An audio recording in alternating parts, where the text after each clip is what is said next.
Hello, good morning. എൻ്റെ കുട്ടികളൊക്കെ സുഖമായിട്ടിരിക്കില്ലേ, സന്തോഷമായിട്ടിരിക്കില്ലേ, happy ആയിട്ടിരിക്കില്ലേ?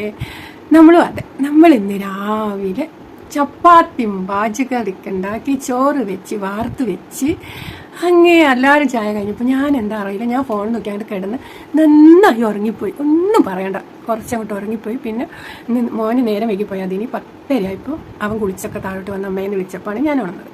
പിന്നെ അവൻ്റെ വയ്യൊക്കെ നടന്ന് അവന് ചായക്ക് എടുത്തെടുത്ത് അങ്ങനെ അവൻ ടാറ്റ ബൈ ബൈ പറഞ്ഞു പോയി. നമ്മളെ ഡെക്സനെ സിയുവിനൊക്കെ ടോയ്ലറ്റിലൊക്കെ കൊണ്ടുപോയി അവരെ സുന്ദരന്മാരൊക്കെ അവിടെ നിർത്തിയിട്ട് നമ്മൾ പരിപ്പും ചേനയും അങ്ങ് തക്കാളിയും കൂടിയിട്ട് വേവിച്ച് വെച്ച് കറി വെച്ച് രണ്ടെണ്ണം അലക്കാണ്ടായിരുന്നു, അതൊക്കെ ചെയ്ത് അങ്ങനെ നമ്മൾ പപ്പടം പൊരിച്ച് തേങ്ങക്കരച്ച് നമ്മൾ നല്ല കല്യാണക്കൂട്ടാനാട്ടോ വെച്ചേക്കണത്. അങ്ങനെ നമ്മൾ പപ്പടം പൊരിച്ച് ഉപ്പേരിക്കൊക്കെ അരിയാനൊക്കെ ഉണ്ട്. ഞാൻ ഉപ്പേരി ഉണ്ടാക്കില്ല, ബീട്രൂട്ടൊക്കെ ഉണ്ട്. ഇന്നലെ ഇന്നൊരു മടി, ഇന്നലെ ഉണ്ടാക്കി ഉപ്പേരി തിന്നാ. ഇന്നലെ ഉണ്ണിയേട്ടൻ നമ്മളെ വീട്ടിലില്ലേന്. ഇന്നലെ എൻ്റെ ഉണ്ണിയേട്ടൻ്റെ പെങ്ങൾ ബർത്ത്ഡേ ഇനി മൂത്ത. അപ്പോൾ മോനും ഉണ്ണിയേട്ടനും കൂടി ഇനി പോയത് പഠിക്കരുത്. അപ്പോൾ വിളിച്ചു ഉണ്ണിയേട്ടന്, മാമ വാന്ന് പറഞ്ഞു. അപ്പോൾ പിന്നെ ഉണ്ണിയേട്ടൻ പോയില്ലേന്. ഉണ്ണിയേട്ടന് പണീൻ്റെ ഒരു ചെറുതുണ്ടേനി, അത് കഴിഞ്ഞ് ഉണ്ണിയേട്ടൻ അവിടെ പോയി. ഉണ്ണിയേട്ടൻ അവിടെ നിന്നാണ് ചോറ് വെച്ചത്. അപ്പോൾ അവിടെ നോലുമ്പാണ് അവിടെ പെങ്ങളെ മോളെ കുട്ടികളൊക്കെ സ്വാമിമാരൊക്കെയാണ്. അപ്പോൾ അവിടെ പോയി ചോറ് വെച്ചാൽ അപ്പോൾ നമ്മൾ ഉപ്പേരിയൊക്കെ വേസ്റ്റ്. ഇന്നലെ രാത്രി ഞാൻ ഒരു സ്പൂണ് ചോറ് അതിലിട്ടിട്ട് ഉപ്പേരി മാത്രം തിന്നു. അതുകൊണ്ട് ഇന്ന് ഞാൻ ഉപ്പേരി ഉണ്ണിയേട്ടൻ ഉപ്പേരി ഒന്നും അത്ര ഇഷ്ടമില്ല, കൈപ്പങ്ങിക്കിട്ട്. അപ്പോൾ നമ്മളെ വിശേഷം തന്നെ 10 മിനിറ്റ് ആയിപ്പോയി, സോറി ക്ഷമിക്കുക. അപ്പം നമ്മളിത് അവിടെ നിർത്താൻ പോവാണ്. എൻ്റെ കുട്ടികളൊക്കെ വിശേഷമൊക്കെ എന്തൊക്കെയാണ്? എല്ലാവരും വർക്കിൽ കയറി ഉണ്ടാവും. വീട്ടമ്മമാർ വീട്ടിലെ പണി എല്ലാം കഴിഞ്ഞ് അങ്ങനെ കസാലയിലിരുന്ന് TV കാണും, അല്ലെങ്കിൽ മൊബൈൽ നോക്കുന്നുണ്ടാവും അല്ലേ. 12:10 സമയം. അപ്പം നമ്മൾ ഗുഡ് മോർണിംഗ് പറയണില്ല, പിന്നെ ഒന്നും പറയണില്ല. അപ്പം നമ്മൾ കഥയിലേക്ക് അങ്ങോട്ട് പോയാലോ? കഥയിലേക്ക് അങ്ങോട്ട് പോവാം. അങ്ങനെ ശാലിനിയൊക്കെ വന്ന് കിടന്ന് ഉറങ്ങിയല്ലേ, ഉറങ്ങുമ്പോൾ ഉറങ്ങിപ്പോയി. ഉറങ്ങി അങ്ങനെ അവൾ പിന്നെ പുലർച്ചയാകുമ്പോഴത്തേനൊക്കെ പൂവൊക്കെ വേണ്ടേ, അങ്ങനെ ആ ചിന്തയായി. പൂ വേണമല്ലോ, ബബേട്ടനെ വിളിക്കണമല്ലോ. അങ്ങനെ ഒരു 4 മണിയായപ്പോൾ അതിനെപ്പറ്റി പുതിയ സാരി എടുക്കണ്ടേ, സുന്ദരിയാവണ്ടേ, അങ്ങനെ കണ്ട ഓരോ സുന്ദരമായ പിന്നെ പുലർച്ച പകൽ കിനാവ് കണ്ടങ്ങനെ അവൾ കിടന്ന് ഒരു 5 മണിയെപ്പോഴും മെല്ലെ എണീറ്റ്. അപ്പോഴേക്കും അവളെ അമ്മയൊക്കെ എണീച്ചിട്ടുണ്ടാവും കേട്ടോ. എണീച്ച് മെല്ലെ ബാബേട്ടൻ്റെ അടുത്ത് പോയി, ബാബേട്ട എന്തടി മുല്ലപ്പൂ വാങ്ങിക്കൊണ്ടാ അവിടെ കമ്മെടുക്കും. പിന്നെ ബാബേട്ട എനിക്കും കാർത്തികയ്ക്കും അമ്മയ്ക്കും ഒക്കെ മുല്ലപ്പൂ വേണം. അത് പറഞ്ഞ പാടം നമ്മളെ ബാബുമ്പോൾ മലന്നെടുന്നു. എത്രയ്ക്ക് വേണം മുല്ലപ്പൂ? നമ്മളെ കാർത്തികൻ്റെ പേര് പറഞ്ഞപ്പോൾ അവന് ബോധോദയം ഉണ്ടായിരുന്നു. നോക്കി അപ്പോൾ ആൺകുട്ടികളൊരു സ്വഭാവം. പെങ്ങൾ പറഞ്ഞപ്പോൾ കമ്മടഞ്ഞ്, അവൻ്റെ പെണ്ണിന് വേണമെന്ന് പറഞ്ഞപ്പോൾ അവൻ നേരെ കിടന്ന്. അതാണ്. അപ്പോൾ പൈസയൊക്കെ എടുത്ത് വെച്ചിക്കണേ, പൈസയൊക്കെ ഞാൻ അടുത്ത് വെച്ചിക്കണേ കേട്ടോ. എന്നാൽ ശരി അടക്ക്, ഞാൻ പണിയിക്കാം, ഉണന്നിട്ടല്ലേ ഉള്ളൂ എന്ന് പറഞ്ഞാൽ അങ്ങനെ കുറച്ച് നേരം കിടന്ന്. പിന്നെ ഓണീച്ച് വന്ന് പള്ളിയും മുഖമൊക്കെ തേച്ച്. അപ്പോൾ അമ്മ പറയും, മോനെ കുറച്ച് പഴം വാങ്ങിക്കാം, പുലർച്ചയ്ക്ക് ഇപ്പം നിങ്ങൾക്ക് അവിടെ പഴം വെച്ചിക്കല്ല, പിന്നെ ഇന്നലെയല്ലേ ഇവിടെ കൊണ്ടുവന്നത്, അവിടെ കഴിഞ്ഞ് നമുക്ക് പുട്ടിന് വേണ്ടേ, എന്തിനാ ഞങ്ങൾക്ക് പഴം ബസ്സിൽ. പിന്നെ അവിടെ കല്യാണത്തിന് പോയി, കല്യാണം കഴിഞ്ഞ് പിന്നെ നമ്മളെ എന്താണ് ടൗണിലെ അമ്പലത്തിൽ വെച്ചിട്ട് കല്യാണം, അത് കഴിഞ്ഞിട്ട് ചെക്കൻ്റെ വീട്ടിലേക്ക് പോയിട്ട് വേണം ഭക്ഷണമൊക്കെ കഴിക്കാൻ. അപ്പോൾ അതൊക്കെ സ്റ്റാർട്ട് ചെയ്തൊക്കെ ആ പരിപാടിയൊക്കെ സ്റ്റാർട്ട് ചെയ്ത് ആ കാലത്ത് ആ പരിപാടിയൊക്കെ ഉണ്ടേനിരിക്കും അല്ലേ. എന്തായാലും വേണ്ടിയില്ല, നമ്മൾ സ്റ്റാർട്ട് ചെയ്തു. അങ്ങനെ പിന്നെ ഓള് പറയും, മോൻറ്റിനൊക്കെ വിശന്ന് ഇതാക്കോടി. അപ്പം ഇവിടെ ഉള്ള പഴം അങ്ങോട്ട് മോൻറ്റിന് അവിടെയൊക്കെ പേടികളൊക്കെ ഉണ്ടാവും. അമ്മ ഞാൻ വാങ്ങിച്ചു കൊടുത്തോണ്ട് അമ്മ അതിനെപ്പറ്റി വിഷമിക്കണ്ടെന്നൊക്കെ പറയുമ്പോൾ അപ്പം അങ്ങനെ പോയി കുറേ മുല്ലപ്പൂ വാങ്ങിക്കൊണ്ടുവരിട്ടാ. ഇത് മതിയടി നിൽക്കി അവർ, ഇത് മതിയെന്ന് പറയും. അങ്ങനെ പിന്നെ നേരെ വെളുത്ത് എല്ലാവരും കുളി ജബൊക്കെ കഴിഞ്ഞ് നമ്മൾ ക്ഷാമപ്പെട്ടൊക്കെ ചുട്ട് അവിടെ കല്യാണപ്പരയിൽ ചായയൊക്കെ ഉണ്ട്. അവിടേക്ക് പോയില്ല. അവർ ഇതൊക്കെ കഴിച്ച് അപ്പോഴേക്ക് എടി കാർത്തികനെ പോയി കുട്ടി കൊണ്ടുവരാൻ തരുമോ ചോദിക്കും. അപ്പോൾ പറയും വേണ്ട കേട്ടോ, അവള് വന്നോളുന്ന്. അങ്ങനെ സുന്ദരി തരണിമണിയായിട്ടുണ്ട് നമ്മളെ കാർത്തിക. വരുന്ന സാരിയൊക്കെ എടുത്ത് നല്ല സുന്ദരിയായിട്ടായിരിക്കും വരണത്. മുടി അഴിച്ചിട്ടൊക്കെ ആയിരിക്കും. അപ്പോൾ പിന്നെ ശാലി വന്നിട്ട് ചോദിക്കും, മുടി കെട്ടിയില്ല? അപ്പോൾ ഈ മുടിയൊന്നും കെട്ടിയില്ലല്ലോ, സാരി എടുക്കണോടത്തുനിന്നായിരിക്കും അമ്മ എടുപ്പിച്ച് കൊടുക്കായിരിക്കും. അപ്പോഴേക്കും ഇവളോടി വന്ന് പറയടി, ഇനി ഈ എടുത്താൽ മതി, അമ്മ പോയി എടുത്തോ, ഇവളെടുത്തിരുന്നറിയാം. അപ്പോൾ മുടിയൊക്കെ ഇവിടുന്ന് കെട്ടാൻ വിചാരിച്ചിട്ട് പറയും, മുല്ലപ്പൂവൊക്കെ കൊണ്ടു തന്നിട്ട് ഏട്ടെന്ന് പറയും. അപ്പോൾ ബാബു ഇങ്ങനെ നോക്കി കഴിക്കുമ്പോഴേക്കും ബാബേട്ടനൊന്നും മാറ്റില്ല, നിങ്ങളെ മാറ്റിലൊക്കെ കഴിഞ്ഞിട്ട് എന്നിട്ട് നമ്മൾ നാട്ടിൽ ഞങ്ങൾക്ക് പെട്ടെന്ന് ഒരു മുണ്ട് ഷർട്ട് ഇടാൻ അതിനത്ര പണിയൊന്നുമില്ലല്ലോ എന്നൊക്കെ പറഞ്ഞ് അങ്ങനെ ശാലിക്ക് സാരിയൊക്കെ എടുത്ത് അങ്ങനെ വരെ സുന്ദരി മണികളായി. മുല്ലപ്പൂവൊക്കെ ഇങ്ങനെ വെച്ചിട്ട് എന്നിട്ട് ഇങ്ങനെ തൂക്കിയിട്ട് ഒന്നും പറയണ്ട, കല്യാണത്തിന് പോകാൻ ഒരുങ്ങി. അപ്പോഴേ ഏട്ടന്മാരൊക്കെ മാറ്റി, അച്ഛനൊക്കെ മാറ്റി. അപ്പോൾ ബാബേട്ടനോട് വിളിക്കും, ബാബേട്ട നല്ല അടിപൊളിയുണ്ട് ഷർട്ട് ഇട്ടിട്ട്, ആണില്ലേ കാർത്തികന് നല്ല സുന്ദരിയായിട്ട് കേട്ടോ. എന്നിട്ട് എന്താ ബാബേട്ടൻ പറയാന്? എനിക്ക് പറയാൻ കിട്ടണ്ടേ, ഞാൻ പറയാൻ വേണ്ടി വരുമ്പോഴത്തേനല്ലേ പിന്നെ നമ്മളെ ശാലിനി കൂടി വന്നിട്ട് എന്നെ കൂട്ടിക്കൊണ്ടായിട്ട് സാരി കൊടുക്കാനൊക്കെ. അങ്ങനെയൊക്കെ പറഞ്ഞു. പിന്നെ എല്ലാവരും കല്യാണപ്പുരയിലേക്ക് പോകാറുണ്ട്. അങ്ങനെ അവിടെ കല്യാണപ്പെണ്ണ് മാറ്റി ഇറങ്ങി ഇച്ചിരി കരച്ചിലും പിടിച്ചിലൊക്കെ ഉണ്ടാവും. എല്ലാവരും കാല് തൊട്ടുകളിലൊക്കെയാണ് അവിടെ പരിപാടി. അപ്പോൾ കാലോട്ടുകളിലൊക്കെ പിന്നെ ആയപ്പോൾ ജാനിച്ചറിയും പിന്നെ കുഷനോട് അറിയും മക്കൾ അങ്ങോട്ട് വിളിക്കാറ്. എൻ്റെ മക്കൾക്ക് എൻ്റെ പെൺകുട്ടിയൊക്കെ ആങ്ങളമാരില്ല, ഇവരെ കൂടെ വളർന്നിട്ടാണ് അവർ ചേച്ചി, ഇവരെ തന്നെയാണ് ആങ്ങളമാരെന്നാണ്. പിന്നെ നമ്മളെ കുറച്ച് ആങ്ങളമാർ വന്നിക്കണല്ലോ, നമ്മളെ കൂടെല്ലാവരില്ല കുട്ടികൾ, അവരുടെയൊക്കെ തൊട്ടുകളില്ല. ഞാൻ ഓരൊക്കെ കാലിട്ട് വിളിച്ച്, അപ്പോൾ ബാലൻ്റെയൊക്കെ കാലിട്ട് വിളിച്ച് സാബ് എടുക്കും. സാബ് വന്നിട്ടുണ്ടാവില്ല. അപ്പോൾ ആ സാബുവിൻ്റെ അമ്മ ഓടിപ്പോയിട്ട് സാബിനെ വിളിക്കും.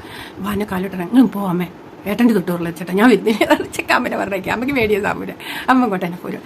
അപ്പോൾ സുഗന്ധി ഓടിപ്പോയിട്ട് സുന്ദരി മണിയായിട്ടോ കേട്ടോ. സുഗന്ധി എല്ലാ സാരിയും ബ്ലൗസൊക്കെ ഇട്ടിട്ട് നിറച്ച് പൂവൊക്കെ കഴിച്ചിട്ട് ഓൾ അതേപോലെ സുന്ദരി ഉണ്ടാവും. ഓൾ ഓടിപ്പോയി സാബു വിളിച്ചിട്ടുണ്ട്. സാബുവിൻ്റെ റൂമിൽ നിന്ന് വരുന്നുണ്ട് മക്കളെ, ഒരു റെഡ് ഷർട്ടൊക്കെ ഇട്ടിട്ട് ചെക്കനെ കളറൊക്കെ ഇങ്ങനെ തിളങ്ങും, മുട്ടിക്ക് അങ്ങനെ നല്ല ചുരുണ്ട്, നല്ല സൂപ്പർ കൂടി ചെക്കൻ വെള്ളം മുണ്ടൊക്കെ എടുത്ത് ഇങ്ങോട്ട് ഇറങ്ങിയപ്പോൾ കസവും മുണ്ടൊക്കെ എടുത്തിട്ടാക്കി ഇറങ്ങിയിട്ടുണ്ടാവും നമ്മളെ ക്രീം കളർ.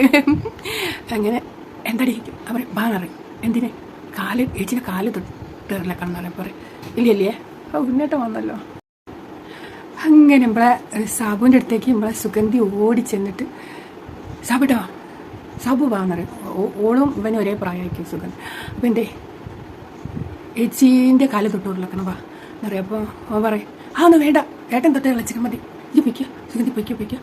അപ്പോൾ പറ്റൂലേ, എൻ്റെ ചേച്ചീൻ്റെ എൻ്റെ ഒക്കെ അങ്ങളെയാണ് ഈ എന്ന് പറഞ്ഞിട്ട് അവൻ്റെ കൈ ഇങ്ങോട്ട് പിടിച്ച്, അത് പറഞ്ഞപ്പോഴല്ലേ ഓൻ എന്തോ പോലെ തോന്നി, കൈ പിടിച്ചിങ്ങോട്ട് വലിച്ച് കുട്ടിക്കിട്ട് ഓൾ ഓടി വരിട്ട്. അപ്പോൾ അവർ വിടടി അറിയാം. പന്തലിൽ നിൽക്കുക നമ്മളെ ശാലിനി കാർത്തികൊക്കെ ഇത് നോക്കിയിട്ട് നമ്മളെ സാബുമ അങ്ങോട്ട് ഇറങ്ങിയപ്പോൾ നല്ലൊരു സൂര്യ തേജസ്സാട്ടോ, ഞാൻ ഭയങ്കര സുന്ദരനാണ്. അപ്പോൾ പിന്നെ ശാലിനിക്ക് ഉണ്ടല്ലോ ഇത് കണ്ടപ്പോൾ തീരെ ഇഷ്ടപ്പെട്ടില്ല. ആരും നമ്മളെ സുഗന്ധി ചെറുപ്പത്തിലേ സുഗന്ധിനായിട്ട് കളിക്കണൊന്നും ഓക്ക് ഇഷ്ടമില്ല. കുഞ്ഞുനാളിലെ നിങ്ങൾ ആ വീഡിയോ എടുത്ത് നോക്കിക്കേണ്ടി, അപ്പോഴേ ഓളെ കുശുമ്പത്തരൊക്കെ അതിൽ പറഞ്ഞിട്ടുണ്ട്.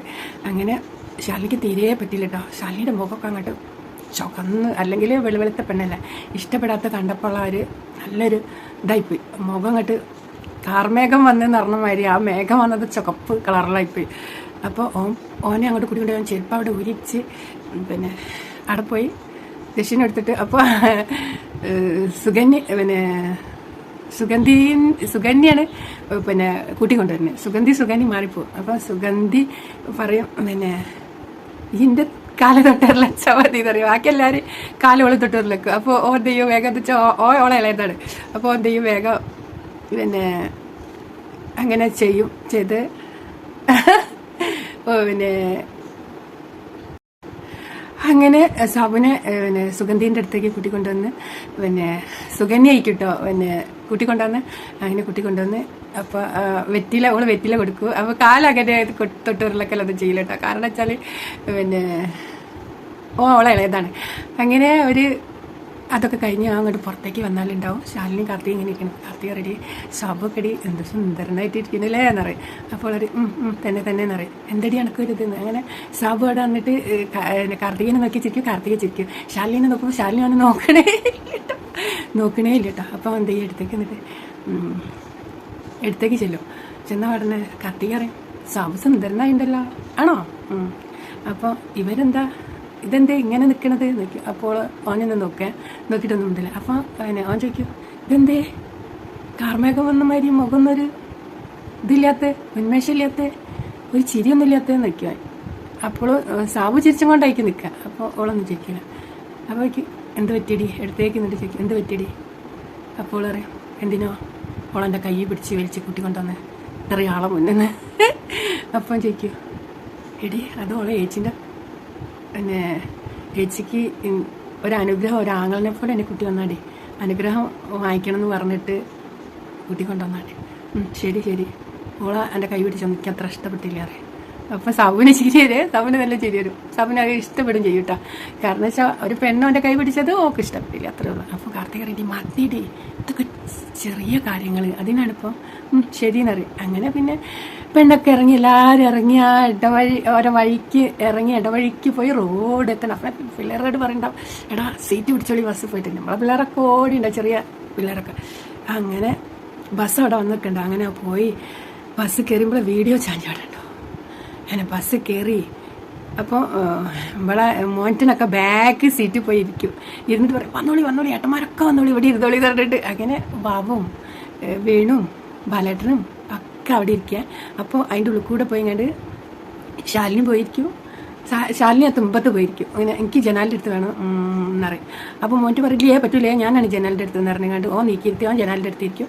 അങ്ങനെ ഓൻ്റെ അടുത്ത് ശാലിനി ഇരിക്കും, അതിൻ്റെ അടുത്ത് കാർത്തിക ഇരിക്കും, അതിൻ്റെ അടുത്ത് ബാബു. അങ്ങനെ ഇവർ നിറഞ്ഞിട്ടാണ്. അപ്പം നമ്മളെ സാബുമോ കയറിയാൽ പിന്നെ ഇവക്കൊരു വിഷമം. വലയിടണൊക്കെ ഇരുന്ന് അവിടെ ഫില്ലായി. സാബുവിന് അവിടെ ഇരിക്കാൻ പറ്റില്ലല്ലോ എന്നുള്ളൊരു ഇതുണ്ടാക്കാം. അപ്പോൾ പിന്നെ മോൻ്റെ പറയും പിന്നെ സാബുട്ടാ ഇവിടെ ഇരിക്കുന്നത് അവിടെ. അപ്പോൾ അങ്ങനെ നോക്കിയിട്ട് ഇവിടെയാടോ വല്ല അവിടെ ഇരിക്കായി, നിങ്ങളവിടെ ഫില്ലായില്ലേ. അപ്പോൾ അവൻ പറയും ഞാനിപ്പോൾ ഇരുന്ന കാരണം അവിടെ ഒരു സൈഡിൽ തന്നെ അവനെ സീറ്റ് ഇട്ടു, അവനെ അവിടെ പോയിരിക്കട്ടോ. പിന്നെ അപ്പോൾ പിന്നെ അടുത്തേക്ക് നിന്നിട്ട് ഓരോ വർത്തമാനമൊക്കെ പറയും. അപ്പോൾ ഇവരിക്കുന്നതിൻ്റെ തൊട്ട മുന്നിൽ തന്നെ വരുന്നുണ്ടാവുക. അങ്ങനെ ഒരു കല്യാണത്തിന് പോയി. കല്യാണമൊക്കെ കഴിഞ്ഞ് അമ്പലത്തിന് കല്യാണമൊക്കെ കഴിഞ്ഞ് എല്ലാവരും ചെക്കൻ്റെ വീട്ടുകാർ പെണ്ണിനെ കൊണ്ടുപോയി. പെണ്ണ് കുറച്ച് കരയൊക്കെ ചെയ്ത് അങ്ങനെ ബസ്സിൽ കൂത്താട്ടമൊക്കെ നടത്തിയപ്പോഴെ മറ്റേ ടീംസുകാർ ചെറിയ പിള്ളേർ മറ്റേ ചെക്കന്മാരെല്ലാം കൂടി നിന്നിട്ട് പാട്ടും പീപ്പിളിയും വിസലടിക്കണ്ടേനി. അന്ന് പാട്ടൊന്നും ഉണ്ടാവില്ല എന്ന് ബസ്സിൽ. കുട്ടികൾ ആ പാട്ട് തന്നെ പാടണം.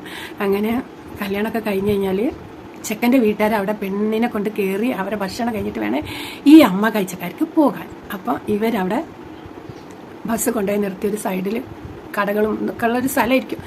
അവിടെ ഒരു ചരലിട്ട റോഡേക്ക് അവിടെ ഇങ്ങനെ ബസ് നിർത്തി. അതിനാ ബസ്സിൽ ഇവരിങ്ങനെ ഇരിക്കാൻ സീറ്റ് ഉണ്ട്, അങ്ങനെ ഇരിക്കുകയാണ്. അങ്ങനെ അവരാരെ സെറ്റിൽ തന്നെ വന്നിരുന്ന് ഇങ്ങനെ ഇരിക്കും. അപ്പം ഉണ്ടാവും ഒരു കുൽഫിക്കാരൻ വന്ന് ഫീ ഫീ ഫീ എന്നാക്കിയ പാടന്നെ മക്കളൊക്കെ ആയിരം കൂട്ടും. അയ്യോ നമുക്ക് കുൽഫിയാണോ അത് പറഞ്ഞ് കേട്ടിട്ട് എല്ലാവരും. അപ്പോൾ പിന്നെ മോട്ട് പറയും പാവട്ടെ എനിക്ക് വേണം എന്നറിയും. അപ്പോൾ എന്ത് ചെയ്യും, പൈസ എടുത്ത് കണ്ടിട്ട് കൊടുക്കും. പിന്നെ ആർക്കൊക്കെ വേണ്ടേക്കും. അപ്പോൾ പിന്നെ നമ്മളെ ശാലിനി അറിയും മോട്ടെ പൈസയും കൊണ്ട് ഓടുമ്പോൾ പിന്നെ എവിടെ ഇറങ്ങും. അപ്പടി ശാലിനി അറിയും എനിക്ക് വേണം, ഞാൻ കാർത്തിക വാടിയെന്ന് അറിയാം. അപ്പോൾ കാർത്തിക നീക്കാൻ കുട്ടക്കില്ല. കാർത്തിക എന്താ നമ്മളെ ബാബേട്ടൻ്റെ അടുത്താണല്ലോ ഇരിക്കണത്. അതിൻ്റെ പേരിൽ പിന്നെ ഓളറിയും എനിക്ക് വേണ്ടേ ഈ പോയി മേടിച്ചോ പറയും. അപ്പോൾ ഓളിങ്ങോട്ട് ഇറങ്ങാൻ പോകുമ്പോൾ സാബു എന്താ അറിയില്ല, സാബു അപ്പടി ശാലിനി ഇരിക്കും. അപ്പോൾ വേഗം അവൻ്റെ അടുത്തേക്ക് ചെന്നിട്ട് എന്താ സാബു അവരെ മുന്നിൽ തന്നെ ഇരിക്കുന്നത് ജനലിൻ്റെ അവിടെ. ആ പുള്ളിയിലാണ് ഐസാറിന് നിൽക്കുന്നത്. അപ്പടി അവൻ പറയും ഈ അവിടെ ഇരുന്ന് ഐസ് വാങ്ങാൻ പോകണ്ട. അതെന്താ, ഞാൻ സാബുവിനെ കൊണ്ടുതരാം. വേണ്ട, അതെന്താ, അവിടെ ആ ചെക്കന്മാരൊക്കെ അത് ഐസ് തിന്നിട്ട് ഐസാറിൻ്റെ അടുത്ത് തന്നെ നിൽക്കുന്നുണ്ട്. ഓരോ അവിടെ ഉണ്ടെങ്കിൽ എന്താ സാബു നമ്മളെ പൈസക്കല്ലേ വാങ്ങണത്, ഞാൻ എല്ലാവർക്കും ഐസ് മേടിച്ചിട്ട് വരില്ലേ, മോൻറ്റിന് മാത്രം മേടിച്ചിട്ട് വരുന്നുണ്ട് കണ്ട് ഓളിറങ്ങിപ്പോയി മറ്റേ നോക്കട്ടെ പൈസ. അപ്പോൾ പൈസ ഉണ്ട്. അപ്പോൾ ഇറക്കി 5 എണ്ണം വേണമെന്ന് പറഞ്ഞാൽ വേഗം തരീന്ന് പറഞ്ഞു. അപ്പോൾ ഈ പിള്ളേർ ഐസ് കൊണ്ട് ഇങ്ങനെ ഒരു ഈ ഐസാറിങ്ങനെ നിൽക്കുമ്പോൾ അവിടെ ഒരു പീഡിയക്കൊലായി ഉണ്ടാവും. പീഡിയക്കൊലായിൻ്റെ സ്റ്റെപ്പിൻ്റെ ഇങ്ങനെ ഇതുണ്ടാവും. അതിൻ്റെ മുകളിൽ കയറി നിന്നിട്ട് മറ്റേ ചെക്കന്മാരൊക്കെ ഒരു ചെക്കൻ ഉണ്ടാവും ഐസ് തിന്നിങ്ങനെ ഊമ്പി നിൽക്കുക. പിന്നെ അപ്പടി പിന്നെ ഇവക്ക് ഈ കയ്യിലും 3 കയ്യിൽ 2 ഇങ്ങനെ കൊടുത്തിട്ട് ഓളത് പിടിച്ച പടനെ ഇവളിങ്ങനെ സാരി എടുത്തല്ലേ. ഈ ചെക്ക ഇങ്ങനെ മേലെ ഈ സൈഡിലാണ് അവളിങ്ങോട്ട് തിരിഞ്ഞിക്കുക. ഇങ്ങനെ ഇങ്ങോട്ട് ഐസ് ഇങ്ങനെ ഇവിടെ അങ്ങോട്ട് ഇടും. ഈ കുൽഫി പോയി ഇങ്ങോട്ട് ഇങ്ങനെ ഇവിടെ അങ്ങോട്ട് തറഞ്ഞിക്കും അവളെ സാരീൻ്റെയും ബസ്സിൻ്റെ ഇടയിൽ. അപ്പോൾ അവളെ കയ്യിൽ ഐസൊക്കെ എന്താ ചെയ്യേണ്ടതെന്നോ. സാബുത് നോക്കിക്കുക, സാബുത് കാണും ബസ്സിന്. അപ്പടി അരുത്തിരിക്കണവനെ മാറ്റി ഇങ്ങോട്ട് സാബു ഇറങ്ങി പുറത്തു കൂടെ ബസ് കിടന്നു. ആ പുളി കിടന്ന് ഓടിച്ചെന്നിങ്ങോട്ട് അപ്പടി ഇവള് ഐസും പിടിച്ച് ഇവിടെ ഐസ് നിൽക്കുക അങ്ങനെ വെള്ളം. അപ്പടി ഇവൻ്റെ ഐസ് എടുത്തിങ്ങോട്ട് വലിച്ചെറിഞ്ഞിട്ട് ഓളം ഇങ്ങോട്ട് അമർത്തി പിടിച്ചിട്ട് അതിൻ്റെ ഐസിൻ്റെ പുതി നിന്നിട്ട് നോക്കി പൊടി ബസ്സിലേക്ക് അപ്പടിയുള്ളൂ വേഗം അങ്ങോട്ട് പോകും. ആ ചെക്കനെ പിടിച്ച് ഉന്തി കൊണ്ടുപോയിട്ട് ഈ എന്താടാ ചെയ്തത്. അപ്പം അങ്ങനെ അന്നെ ഞാൻ അടിച്ചിട്ടുണ്ടല്ല പിന്നെ പൊട്ടിച്ചാളൊന്നും അതിൻ്റെ മനെന്നൊക്കെ പറയും. ആ പറയും ഞങ്ങളെ കൈ വെറുതെ നിൽക്കുന്നതാണ് വിചാരം വയ്ക്കും. അപ്പോൾ അവൻ്റെ കൂടെ മറ്റേ ചെക്കന്മാരുണ്ടാവും. പിന്നെ എൻ്റെ കൈ വെറുതെ നിൽക്കില്ലടാ, പെൺകുട്ടികളെ കണ്ട അമ്മ ഒരു വൃത്തികേടാണ്ടാ ചെയ്യാന്ന് പറഞ്ഞാണ്ട് ഇന്ന് എൻ്റെ കൈയൊന്ന് പൊന്തിക്കേടാന്ന് പറഞ്ഞാണ്ട് ഇവ എന്ത് ചെയ്യുന്ന പറയാം ഓൻ്റെ മീന്തൊക്കെ നോക്കി ഒറ്റ കുത്തിട്ട് അപ്പം തന്നെ ചെക്കൻ്റെ മീൻ്റെ പൊട്ടിയുണ്ടാവും. 3-4 കുത്തി ഇങ്ങനെ പിടിച്ച് കുത്തിക്കാളും സാബു. ഇവിടെ നോക്കി ചെക്കൻ്റെ പല്ലും ഒക്കെ ഇളക്കി നല്ല ഇളകിപ്പോയി. കുട്ടികളൊക്കെ നോക്കുന്ന പിന്നെ ആൾക്കാരൊക്കെ പിടിച്ചു ഓടി. ശാലിനി അങ്ങനെ ചെയ്തൊന്നും ആരും കണ്ടില്ല കേട്ടോ. എന്താ സംഭവം എന്ന് അറിയില്ല. സാബു ചെന്നിട്ട് ചെക്കനെ 3 ഇടിയിട്ടിരിക്കണ. അപ്പം ചെക്കൻ്റെ തൊള്ളേന്നൊക്കെ ചോരയില്ല. കുട്ടികൾ നോക്കുമ്പോണ്ടോ ഈ മുന്നിലെ 2 പല്ല്, ഒരു പല്ല് ശരിക്കും ആടണേ. അപ്പോഴേക്ക് ഇറ്റിങ്ങൾ കൊണ്ടുപോയി അങ്ങനെ സാബുവിനെ അങ്ങോട്ട് മാറ്റി ഇവനെ മാറ്റി അങ്ങനെ വെള്ളം വാങ്ങി വെള്ളത്തിലൊക്കെ കഴുകി അവസാനം എല്ലാവർക്കും വിഷമാവും. അപ്പറേ ഡോക്ടറെ അടുത്ത് പോരപ്പോൾ വലിയ കുഴപ്പമില്ല, കുറച്ചൊക്കെ അടുത്തുള്ള ചക്കന്മാരാണ്. അങ്ങനെ സ്നേഹിതന്മാരൊക്കെ പറയും ഇല്ല കുഴപ്പമില്ല ഇനിയിപ്പോൾ ഇത് പ്രശ്നമാക്കണ്ട, പിന്നെ ഒരു കല്യാണമല്ലേ പ്രശ്നമാക്കണ്ട എന്നൊക്കെ പറഞ്ഞ് വായൊക്കെ നല്ലോണം കേക്കിച്ച് എടാ ഐസൊക്കെ വയൽ വെച്ചോ അതാ നന്നാവാൻ. ചെക്കനാണ് നിൻ്റെ പല്ലിളകിയിട്ട് പല്ലുമുന്നേ ചോരെടുക്കുക. ആ ഉച്ച സമയത്ത് നല്ല ചോര തന്നെ. അങ്ങനെ വായൊക്കെ കഴുകി അങ്ങനെ ആ കല്യാണത്തിൻ്റെ ഒരു ഐസ് തീറ്റ കാരണം ആ കല്യാണം നല്ല സുന്ദരമായിട്ട് നടന്നുകൊണ്ടിരിക്കുമ്പോൾ അങ്ങനെ സാബു അങ്ങോട്ട് മാറ്റി. പിന്നെ അച്ഛനൊക്കെ വന്നിട്ടാണ് പിടിച്ച് മാറ്റിയൊക്കെ ചെയ്തത്. മോളങ്ങനെ ചെയ്തതൊന്നും അച്ഛൻ അറിയില്ല. പിന്നെ എന്താ ചോദിച്ചു പറഞ്ഞ് ഷാലിൻ്റെ മേലേക്ക് ഐസ് ഇട്ട ചെക്ക് എന്നിട്ടാണ് സാബു ചെയ്തതെന്ന് പറഞ്ഞു. അങ്ങനെ ഷാലിനെ ഈ പിടിച്ചത് ആരും കണ്ടില്ല. പോയി ഇങ്ങനെ നിൽക്കണല്ലോ ബസ് കണ്ടില്ല. അങ്ങനെ ഷാലിനി ഐസൊക്കെ ആയിട്ട് വന്നിട്ട് ഇങ്ങനെ വിറക്കിന് ഇവർക്ക് അങ്ങോട്ട് കൊടുത്തേക്കും. പെണ്ണിങ്ങനെ വിറക്കിണ്ട് എന്താണ്ട് ഐസിൻ്റെ മേലേക്ക് ഇട്ട് വച്ചൊക്കെ എനിക്കൊന്നും ഇവിടെയൊക്കെ നഞ്ഞുണ്ടാവും. എനിക്കൊന്നും ചെയ്യാൻ പറ്റാണ്ട് ഇപ്പം എൻ്റെ കയ്യിൽ ഐസ്.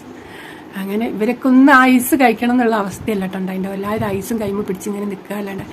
അങ്ങനെ പറയും പിന്നെ അവിടുന്ന് കല്യാണ പാർട്ടീൻ്റെ അവിടുന്ന് ആൾക്കാർ വന്നിട്ട് പറയും പെണ്ണിൻ്റെ വീട്ടിൽ നിന്ന് ആൾക്കാരോട് വന്നോളാൻ പറയും. അപ്പം ബസ് അങ്ങോട്ട് എടുക്കുകയാണെന്ന് പറയും. അങ്ങനെ പിന്നെ കുറച്ചങ്ങോട്ടേക്ക് പോകാണ്ടാവും. എല്ലാവരും കയറുമ്പോൾ പാല വന്നിട്ട് പറയാം. പാല ആദ്യം പോയി കണ്ടിട്ട് ചീത്ത അറിയണേ എന്താടാ ഈ ഇപ്പോഴും എൻ്റെ ഈ മൈൻഡൊന്നും മാറ്റിയില്ലല്ലേ, ഈ പിന്നെ ഈ എന്തിനാടാ അങ്ങനെയൊക്കെ ചെയ്തത് എന്നൊക്കെ പറയും. ഏട്ടാ നിങ്ങൾക്ക് എല്ലാവർക്കും ഇതൊക്കെ കണ്ടാൽ മിണ്ടാണ്ടെക്കാൻ പറ്റും, പക്ഷേ എനിക്ക് അതിന് പറ്റൂല. ഞാൻ അങ്ങനെ ഒരു ആളായിപ്പോയി. എനിക്ക് ഇങ്ങനത്തെ ഒന്നും കണ്ടില്ല എന്ന് കണ്ണടയ്ക്കാൻ എനിക്ക് പറ്റിയില്ല എന്ന് പറയും. അപ്പം പറയും അത് പറഞ്ഞു കഴിഞ്ഞിട്ടുണ്ടാവും. പിന്നെ എല്ലാവരും ബസ് കയറി എന്ന് പറഞ്ഞാൽ ഇപ്പം പോയിട്ട് ബാലൻ പോയിട്ട് വിളിക്കും സാബിനോട് വരാൻ പറയും. ബസ് കയറി. അപ്പം പറയും ഏട്ടൻ വയ്ക്കാൻ ഞാനില്ല എന്ന് പറയും. അവരെ പാടാ കയറ് ഞാൻ വരില്ല എന്ന് പറഞ്ഞാൽ വരില്ല, ഏട്ടൻ വയ്ക്കോ ഞാൻ വീട്ടിലേക്ക് പോകാമെന്ന് പറയും. അപ്പോൾ പിന്നെ ബാലനറിയാം വരില്ല എന്ന് പറഞ്ഞാൽ വരില്ല. അപ്പം ബാലൻ പോയി ബസ് കയറി വളരെ ശാലി അറിയാം. പാപ്പേട്ട ഒന്ന് പോയി സാബിനെ വിളിക്കും. സാബ് കയറുന്നില്ലേ ബസ്സിൽ വിളിക്കുന്നറിയാം. അപ്പോൾ ബാബു എണീക്കാൻ വേണ്ടി പോകുമ്പോൾ അല്ല അപ്പോഴേക്ക് അമ്മയൊക്കെ വരും ബാക്കിലേക്ക് വന്നാൽ ഷാലിൻ്റെ ഈ 2 കവിളില്ലേ അങ്ങനെ പിടിച്ചിട്ട് നുണക്കുഴി ഇട്ട മാതിരി ചൊക്കന്നുണ്ടാവും. എൻ്റെ ഈ വിരലിൻ്റെ ഇത് തട്ടിയിട്ട് ആ അടയാളം അങ്ങനെ തന്നെ ഉണ്ടാവും. അപ്പം മോളേത്തെ എന്ത് പറ്റിയതാ മുഖത്ത് നിൽക്കുമ്പോൾ പിന്നെ അവൻ പിടിച്ചതാണെന്ന് ആരോ ഒന്ന് പറയും. അപ്പടി പറയും ഇവ എന്തിനാ എൻ്റെ മോളെങ്ങനെ കാട്ടുന്നത്, ചെറുപ്പം മുതലേ കാട്ടുന്നതാണ്. അമ്മേമിണ്ടല്ലേ അപ്പോൾ അറിയാം അമ്മേമിണ്ടല്ലേ എന്നറിയും. അപ്പം വീണറിയാം ഇവനെന്തിനാ കാട്ടിയത്, ഇവനെന്തിനാ എൻ്റെ പെങ്ങളെ കാട്ടേണ്ട ആവശ്യം. അപ്പോൾ പറയാം അവരങ്ങനെ ചെയ്തിട്ടാ. അപ്പം ബാബു പറയാം ഒന്നും മിണ്ടണ്ടടാ, അവരാളെ മേലിങ്ങനെ അവരവിടെ ചെയ്തിട്ടുണ്ടെങ്കിൽ ഓരെ കാട്ടിയത് ഓക്കെ, പക്ഷെ ഇവളെ കാട്ടേണ്ട ആവശ്യം എന്താണ്, ചെറുതായിട്ടാണ് ഇവളെ കാട്ടാൻ വലിക്കാത്ത പെണ്ണല്ലേ എന്നൊക്കെ പറഞ്ഞ് ഇവനിന് ചൂടായിട്ടുണ്ടാവും. അതൊക്കെ അവിടെ നടന്നു കഴിഞ്ഞിട്ടുണ്ടാവും. അങ്ങനെയാണ് ബസ് ഇളകണത്. ഇവിടെ പറയാം ഏട്ടാ വിളിക്കുന്ന പറയുമ്പോൾ ബാബു അങ്ങോട്ട് ഇറങ്ങാൻ വേണ്ടി പോകുമ്പോൾ വേണം അവിടെ പിടിച്ചിട്ടു. വേണ്ട ഏട്ടാ വേണം കയറിയത് ഇല്ല അവിടെ നിന്നോട്ടെ, പിന്നെ വിളിക്കൊന്നും വേണ്ട, ഏട്ടനോട് ഞാൻ പറഞ്ഞു പോണ്ട അറിയുന്നു. അപ്പോൾ ബാബു അവിടെ ഇരിക്കുമ്പോൾ ബാലൻ വന്ന് കയറും. എന്താ ബാല കയറാത്ത അപ്പോൾ ഓൻ വരുന്നില്ല, അവൻ വീട്ടിലേക്ക് പോകാനെന്ന് പറഞ്ഞു പറയും. അപ്പോൾ കാർത്തിക അപ്പോൾ ശാലിനി പറയും ഏട്ടാ പ്ലീസ് ഏട്ടാ ഒന്ന് ചെല്ലേട്ടാ, ഇൻ്റെ കാര്യത്തിന് വേണ്ടിയിട്ടല്ലോ അപ്പോൾ പ്രശ്നം ഉണ്ടാക്കിയത്, അതുകൊണ്ടല്ലോ അവൻ ഭക്ഷണം കൂടി കഴിക്കാണ്ട് ഇറങ്ങി അവൻ പോകാൻ നിൽക്കണമെന്ന് പറയുമ്പോൾ കാർത്തിക പറയും ബാബേട്ട ചെല്ലു ബാബേട്ട നമ്മളെ കുട്ടിക്ക് വേണ്ടിയിട്ടല്ലേ അവൻ പോയി പ്രശ്നം ഉണ്ടാക്കി, അപ്പം നമ്മൾ വിളിക്കണ്ടേ അറിയും. അപ്പം അടി വേണും പിന്നെ ഒന്നും പറയില്ല. എന്താ കാർത്തിക പറഞ്ഞാൽ പിന്നെ അവനൊന്നും പറയാൻ പറ്റില്ല, എൻ്റെ ഏടത്തിയമ്മയാണ്. അപ്പടി ബാബു ഇറങ്ങിയിട്ട് ചെന്നിട്ട് പറയും ബാ കൈ പിടിച്ചിട്ട് പറയും ബാബു ബാ അല്ല സബു ബാ ബസ് ഇളക്കണ ബാപ്പ പറയും വേണ്ട ബാപ്പേട്ട ഞാനില്ല ബാപ്പേട്ടൻ വയ്ക്കാം. എടാ ഒരു കല്യാണം ഒരു പെൺകുട്ടീൻ്റെ കല്യാണമാണ്, അത് നല്ല മാതിരി കഴിഞ്ഞിട്ട് നമുക്ക് വീട്ടിലേക്ക് പോകാം, അതല്ലേ നല്ലത്. അപ്പോൾ പറയും ബാബേട്ട ഒരു പെൺകുട്ടീൻ്റെ കല്യാണം നല്ല മാതിരി കഴിഞ്ഞ് ഓളോളെ വീട്ടിൽ ചെക്കൻ്റെ വീട്ടിൽ കയറും ചെയ്ത് കല്യാണം കഴിഞ്ഞ് ഇനി ഭക്ഷണമല്ല അതെനിക്ക് വേണ്ട. ആ ബസ്സിൽ ആ നായ്ക്കളുള്ള ബസ്സിൽ ഞാൻ കയറില്ല, ഞാൻ വരില്ല, അവരോടൊത്തൊരു ഭക്ഷണം എനിക്ക് വേണ്ട, ഞാൻ എൻ്റെ വീട്ടിലേക്ക് പോവാം. ബാബേട്ടൻ ഒന്നും വിചാരിക്കേണ്ട, ബാബേട്ടൻ പോയി ബസ് കയറിക്കോ ഇറങ്ങണോ അങ്ങോട്ട് നടന്നു പോയിക്കോളും. അപ്പം ബാബു ഓടി ബസ് കയറും. പക്ഷെ അല്ലെങ്കിൽ വല്ലാത്ത വിഷമമായി പോട്ടോ. അങ്ങനെ ഓൾ അവിടെ ഇരുന്ന് ഇങ്ങനെ കരയാൻ തുടങ്ങും. അവിടെ വേണമെങ്കിൽ എന്തായാലും ഈ ഇപ്പോൾ കരൺ ഇത്ര നേരം ഇതൊക്കെ ഉണ്ടായിട്ട് ഈ കരണില്ല, ഓ പോയിട്ടുണ്ട് ഈ കരണ്. അപ്പോൾ അറിയാം ഞാൻ കാരണമല്ലേ ഇപ്പം ഉണ്ടായത്, ഇത്രയും സമയം ഇവിടെ ഇരുന്നിട്ട് ഭക്ഷണം ഒന്നും കഴിക്കാണ്ട് ഒറ്റയ്ക്ക് ഇറങ്ങി പോകേണ്ടി വന്ന് ഞാൻ കാരണമല്ലേ, അതാ ഞാൻ കരയണമെന്ന് പറയും. അപ്പം കാർത്തിക കരയണ്ടടി, എല്ലാവരും നോക്കണേ, കരയണ്ട. അങ്ങനെ മോക്ക സാരിയോട് മുഖം പൊത്തിങ്ങനെ ഇരിക്കും. അങ്ങനെ അവിടെ എത്തി ഭക്ഷണമൊക്കെ വിളമ്പിയിട്ട് ഓളൊന്നും കഴിക്കില്ല. കാർത്തിക എന്തടി ഈ കഴിക്കാൻ, എങ്ങനെയടി ഞാൻ കഴിക്കാം, ഒരു ഈ കഴിക്ക്. കാർത്തിക എനിക്ക് ഒന്നും ഇറങ്ങില്ല, എൻ്റെ സാബ് പോയടി, എന്നോട് ഐസ് മേടിക്കാൻ പോകാറുന്നതാണ്, ഞാൻ പോകാഞ്ഞാൽ മതിയേനി. അപ്പം എനിക്കൊരു മുന്നറിയിപ്പ് തന്നിക്കണം പിള്ളേർ അവിടെ ഉണ്ട് എന്നുള്ളത്. ഞാനതൊക്കെ ധിക്കരിച്ച് പോയിട്ടാണ്. എനിക്കൊന്നല്ലടി, എൻ്റെ സാബു ഇപ്പം എന്നോട് പറയാണ്ടാവും പോയിക്കാളും വയനാടേക്ക്. അതാണ് ഒക്കെ സങ്കടം. അങ്ങനെ ഭക്ഷണം ഒന്നും കഴിക്കാണ്ട് പോയി ഇതൊക്കെ പറഞ്ഞ് ഓളിങ്ങനെ അവിടെ പ്രിഞ്ഞ് ഇവിടുന്ന് കരയുന്നത് ഒരു പെൺകുട്ടീനെ കൊണ്ടുവന്ന വീടാന്നാണ്. അങ്ങനെ അവൾ കരയാണ്ട് വല്ലാത്ത ദണ്ണത്തിലിരുന്ന് അങ്ങനെ ഒരു ചെറിയന് കാർത്തികടി ഞാൻ വായിലിട്ടിടടി എന്ന് പറയും. 2 പിടി തിന്നടി എല്ലാവരും നോക്കണം. അങ്ങനെ അവൾ അങ്ങനെ ഒരു 2 പിടി തിന്നിട്ടോ. അങ്ങനെ കല്യാണം കഴിഞ്ഞ് ഒരു തിരിച്ച് വരുമ്പോൾ ഒരു 1000 കൂട്ടലും വിസലടിയും പാട്ടൊന്നും ഇല്ല എന്നിട്ട് മുന്നിൽ 2 പല്ലാടിയിട്ട് ഇരിക്കുകയും ചെയ്തമാര് അറ്റിങ്ങൾ 1000 കൂട്ടലൊക്കെ നിന്ന്. ജാനേച്ചിക്കാണെങ്കിൽ സങ്കടമായി. മക്കൾ വന്ന് നല്ല സന്തോഷത്തിലൊക്കെ വന്നിട്ട് മക്കളെ ഒരു സ്നേഹിതൻ്റെ പല്ല ആടിയിട്ട് പോകേണ്ട അവസ്ഥയായി. അങ്ങനെ ഒരു സങ്കടം മുപ്പത്തിക്കായി. അങ്ങനെ വീട്ടിലെത്തിയാൽ ശാലിനിക്ക് വീട്ടിലെത്തിയതും കട്ടുമ്പലേക്ക് സാരിയും മുല്ലപ്പൊന്നും ഉരാണ്ട് അവിടെ കയറി കിടന്നിട്ട് പിന്നെ കാർത്തിക ശാലിനി വിളിക്കും.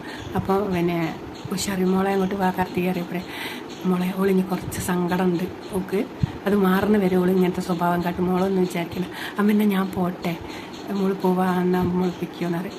അപ്പോൾ പിന്നെ ബാബറി ഞാനും പുറത്തേക്ക് പോകണ്ടേ പോവാറുണ്ട്. ഓളെയും കുത്തിയിട്ട് ഓനങ്ങോട്ട് ഇറങ്ങാൻ. ശാലിനി എല്ലാം നഷ്ടപ്പെട്ട കണക്ക് അവിടെ കിടന്നിട്ടൊക്കെ വിങ്ങി പൊട്ടുക, കരയാനും പറ്റൂല എന്നുള്ള അവസ്ഥയിൽ ഒക്കെ എല്ലാം കയ്യിൽ കിട്ടിയിട്ട് എല്ലാം നഷ്ടപ്പെട്ട ഒരവസ്ഥ. കാരണം വെച്ചാൽ ഇവ എല്ലാവരും മുന്നിലിട്ട് അച്ഛൻ അറിയില്ല അവിടെ പിടിച്ചത്, ഏട്ടന്മാരെ അറിഞ്ഞിട്ടുള്ളൂ. ഏട്ടന്മാർ അച്ഛനോട് പറയില്ല. പിന്നെ എല്ലാ പ്രതീക്ഷകളും നഷ്ടപ്പെട്ടൊരു കണക്കിന് ശാലിനി കിടക്കാട്ടോ. അപ്പോൾ നമ്മളെ കഥ ലാസ്റ്റ് സൈലൻ്റ് ആയിപ്പോയി. അപ്പോൾ ആ മാമ വന്നപ്പോൾ മാമൻ്റെ കൂടെ പോയാൽ മതി എന്നൊക്കെ വിചാരിക്കുമ്പോളെ സാബു പോയിൻ്റെ കല്യാണത്തിന് കൂടിയില്ല എന്നുള്ളതിന് ഈ ഒരു ചീത്തപ്പേര് സാബുവിനുണ്ടാവില്ല. ഇനി ഓള് വരുത്തി വെച്ചതാ ചീത്തപ്പേര്. ഒരു ആൺകുട്ടികൾ പോവരുതെന്ന് പറഞ്ഞിടത്തേക്ക് പോവരുത്. ഇതെല്ലാവർക്കും ഒരു മുന്നറിയിപ്പാണ്. അപ്പോൾ ടാറ്റാ, ലവ് യു. ഒരു എനർജി ഇല്ലല്ലേ. അപ്പോൾ നമ്മൾ രേഷം കിടന്നിറങ്ങിപ്പോയിട്ടോ. അതാണ്. അപ്പം എല്ലാവർക്കും ശുഭ ഉച്ചയൂണിന് വണക്കം പറഞ്ഞുകൊണ്ട് എല്ലാവരും സാബിത്രി ഞാൻ അപ്പോൾ പറഞ്ഞതേ സമയം കാണുന്നില്ലല്ലോ, 1 മണി 1:05 പോയിട്ടോ. എല്ലാവരും കൈ കഴുകി വന്നിട്ട് ടിഫിൻ ബോക്സ് തുറന്നോളൂ. ആഹാ നല്ല ചൊറുകറിക്കണ്ട കഴിച്ചോ. ഇന്ന് നമുക്ക് പരിപ്പും ചേനയും കൊണ്ടാട്ടമുളകുണ്ട്. അപ്പോൾ നമ്മൾ തൈരൊന്നും ഉണ്ണിയാട്ടനും മുറിച്ച് റെഡിയാക്കി വെക്കും. പിന്നെ നമ്മളെ കാരക്കൻ്റെ അച്ചാറൊക്കെ ഉണ്ട്. അപ്പോൾ നമ്മൾ പരിപ്പും ചേനയും കറി നല്ല രസമാട്ടോ. കൊണ്ടാട്ടമുളകൊക്കെ കടിച്ച് കിട്ടി ഒരു പിടിച്ചിട്ട് വരാം. ടാറ്റാ. എൻ്റെ ചെറിയവർക്കും വലിയവർക്കും എല്ലാവർക്കും വണക്കം പറഞ്ഞുകൊണ്ട് നമ്മളെ കഥ അവിടെ നിർത്ത്. ലെങ്ത് വീഡിയോ ആയി ഉണ്ടാവും. സോറി, ക്ഷമിക്ക്.